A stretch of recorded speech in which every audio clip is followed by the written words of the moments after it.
Ar kada susimąstei, kodėl jautiesi pavargęs, silpnas, nemotyvuotas ar net sumažėjęs seksualinis potraukis? Viena iš pagrindinių priežasčių gali būti sumažėjęs testosterono lygis. Per pastarosius 50 metų vyro testosterono lygis nuolat krito ir krenta. Tai turi tiesioginį įtaką ne tik fiziniai, bet ir psichiniai sveikatai. Šiame vaizdo įraše aš atskleisiu, kaip atpažinti sumažėjus testosterono lygį bei ką gali padaryti, kad jį pakeltum natūraliai ir svarbiausia, be jokių steroidų ar panašių dalykų. Testosteronas yra pagrindinis vyriškas hormonas atsakingas už daugelį svarbių funkcijų. Jis reguliuoja raumenų augimą, jėgą, energijos lygį, seksualinį potraukį ir net nuotaiką.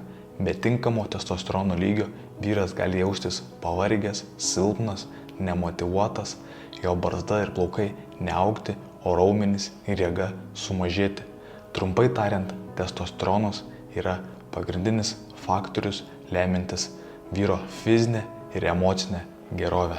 Šiandien daugelis vyrų turi mažesnį testosterono lygį nei vyrai prieš kelis dešimtmečius. Maždaug nuo 1980 metų pastebėtas ryškus testosterono sumažėjimas, o tai reiškia, mūsų tėvai, seneliai, proseneliai turėjo didesnį testosterono lygį nei mes, o tai verčia susimąstyti. Dalykai, kurių turėtum vengti arba bent jau sumažinti iki minimumo, nes jie naikina tavo testosteroną. Pirmas dalykas – chemikalai, tokie kaip pesticidai ar konservantai maiste. Antras – plastikas, ne tik kaupiasi aplinkoje, bet ir mūsų kūne ir gali tiesiogiai mažinti testosterono gamybą. Trečias – cukrus. Cukraus mūsų mityboje tikrai netrūksta. Vertėtų sumažinti cukraus vartojimą. Ketvirtas – radijo bangos.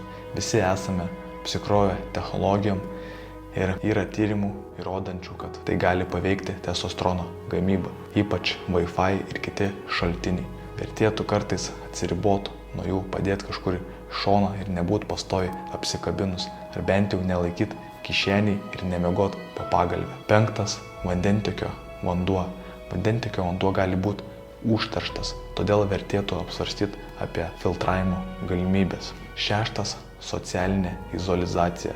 Buvimas vieniem, be vyrų, dar blogiau tik su moterim ir su vaikais. Kai mes būnam vieni, mes prarandam testosterono, tą jėgą, todėl mum vyram būtina būti su kitais vyrais, sportuot, progresuot, varžytis. Kai tu varžaisi, kada konkuruoji, tu stiprėji ir tavo testosteronas užkyla. Ir tai 100%. Galiausiai polisotieji riebalai.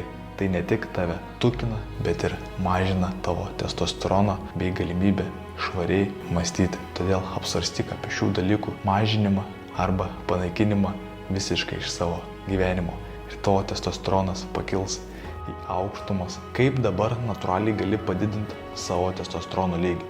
Reikia atkreipti dėmesį į savo kasdieninius įpročius ir gyvenimo būdą. Pagrindiniai veiksmingi būdai yra šie. Pirmas – reguliarus sportas, jėgos treniruotės ir intensyvūs pratimai, tokie kaip svorių kilnojimas ir sprintai, gali padidinti tavo testosteroną. Antras – tinkama mityba. Valgyk daug baltymų, sveikų riebalų ir venk cukraus bei perdirbto maisto. Gali įtraukti į savo mitybą maisto ar papildų turinčio cinko ar D vitamino.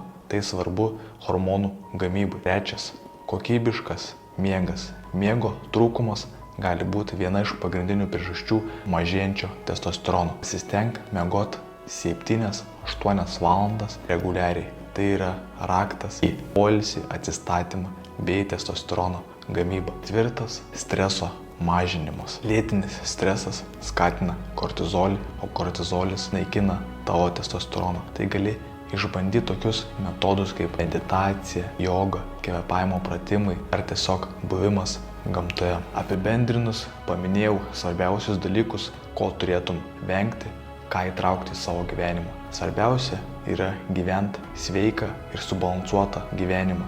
Taip ne tik pakelsi savo testosteroną, bet būsi sveikas, laimingas, stiprus ir svarbiausia, gerai jausies. Ir jeigu norėtum, kad padėčiau asmeniškai, gali man parašyti į Instagramą araza.lt arba užpildyti formą žemiau patiktą aprašymą. Ir svarbiausia, Išlik stiprus net pačiais sunkiausiais momentais.